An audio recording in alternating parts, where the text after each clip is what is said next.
मैं आप सभी लोगों का मेरे YouTube चैनल पे। तो दोस्तों अभी मैं कौसाम्बी पुलिस लाइन पे ही खड़ा हूँ और DVPST जैसा आपको पता ही 26 दिसंबर से चल रहा है और अभी OBC कैंडिडेट के DVPST का प्रोसेस स्टार्ट है। तो अभी भाई का यहाँ पे DVPST हुआ है तो पूरा प्रोसेस को हम समझेंगे, क्या डॉक्यूमेंट लगा और कैसे हाइट चेस्ट नापा गया, तो सारी चीज़ों को बारीकी से समझेंगे। तो भाई क्या नाम आपका? गौरव कुमार पटेल। गौरव कुमार पटेल। तो आपकी कैटेगरी क्या है? OBC? OBC जी। तो आपका रिपोर्टिंग 9 बजे हुआ, तो उसके बाद स्टेप बाय स्टेप बताइएगा पूरे प्रोसेस को जो पूरा आपने DV में दिया है। रिपोर्टिंग के बाद में एंट्री लेने के बाद एडमिट कार्ड चेक होने के बाद एंट्री लेते हैं। एंट्री लेने के बाद में फिर डॉक्यूमेंट्स के लिए सम्मेलन कक्ष में बुलाया जाता है। फिर सम्मेलन कक्ष पे थोड़ा सा इंस्ट्रक्शंस दिया जाता है। इंस्ट्रक्शंस देने पे आप अपने डॉक्यूमेंट्स को उनके बताने के अनुसार आप सेट कर लीजिए। फिर जब आपका नाम बुलाया जाएगा तो आप अंदर जाइए।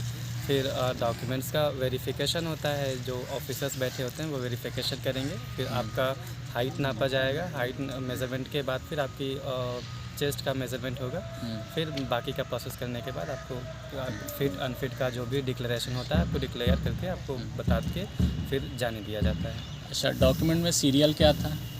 क्या सीरियल डॉक्यूमेंट्स में जैसे कि सीरियल वहाँ पे स्लिप भी लगी होती है, आप स्लिप का फ़ोटो क्लिक कर सकते हैं। और उसमें सबसे पहले आप अपनी पासपोर्ट साइज़ 2 फ़ोटो रख लीजिए। और हाई स्कूल का मार्कशीट, फिर 12th की मार्कशीट, फिर जाति प्रमाण पत्र, फिर निवास प्रमाण पत्र। उसके बाद में एडमिट कार्ड और फॉर्म का प्रिंट, फ़ोटो ID जो होती है आधार कार्ड जैसे कि, तो वो रख लीजिए। बस इसके बाद आप उसका सारा ज़ेरॉक्स रख लीजिए।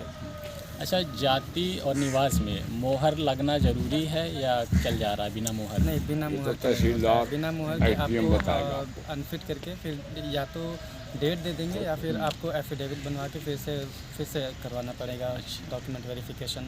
अच्छा, तो ID में सिर्फ आधार लिया जा रहा है, आधार अपडेटेड ना हो कोई दिक्कत?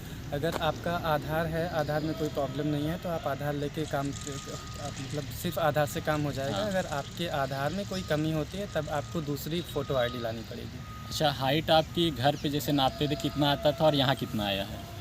मैक्सिमम स्टूडेंट्स का जो हमारे साथ में थे उनसे जैसे कि बात हम भी किए थे तो उसके अकॉर्डिंग जितना घर पे नापे थे उससे यहाँ पे कम ही आया है। यहाँ पे 1 सेंटीमीटर कम आ रहा है। 1 से 1.5 सेंटीमीटर कम आ रहा है।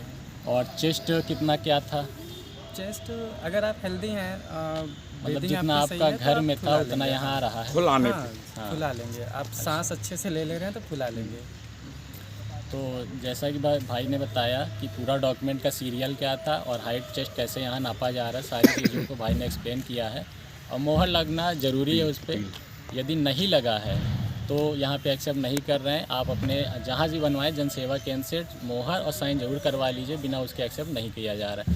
प्लस चेस्ट यहाँ पे नॉर्मल है, अगर आपका 79 भी है तो एक्सेप्ट हो जा रहा है, और अगर कम है तो दिक्कत आएगी। बाकी यहाँ पे कोई चेस्ट में फेल नहीं हुआ है। एक कैंडिडेट शायद है, अभी पता चल जाएगा, उनका भी अनफिट हो गया। अच्छा, उनका भी अनफिट कर दिया गया, शायद उनका 2-3 सेंटीमीटर कम था, प्लस फुला भी नहीं पा रहे थे। फुलाना ठीक, तो फुला नहीं पा रहे हैं तो जाहिर सी बात है फेल कर ही दिया जाएगा। लेकिन उनका 2 ही 3 फूल ही रहा था, इस वजह से फेल किया गया है। ठीक है। और डॉक्यूमेंट का बताई दी कैसे? अपील का प्रोसेस।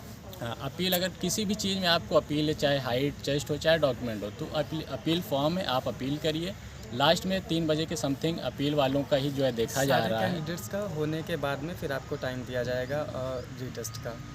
मतलब सब कैंडिडेट जो पहले हैं उनका हो जाएगा, फिर उसके बाद अपील वालों का प्रोसेस शुरू होता है। तो यही प्रक्रिया है। बाकी अभी कोई भी क्वायरी होती है तो आप कमेंट करके मुझसे पूछ सकते हैं। अभी मैं कल तक यहाँ पे हूँ तो आपकी क्वायरी सॉल्व हो जाएगी। और कल मेरा खुद का DV है, तो जैसा रिव्यू होगा मैं खुद का भी रिव्यू शेयर करूँगा। तो चैनल पर नए हैं सब्सक्राइब कर लीजिएगा और बेल नोटिफिकेशन ऑन कर लें। मिलते हैं कल नए वीडियो में। Thank you, bye.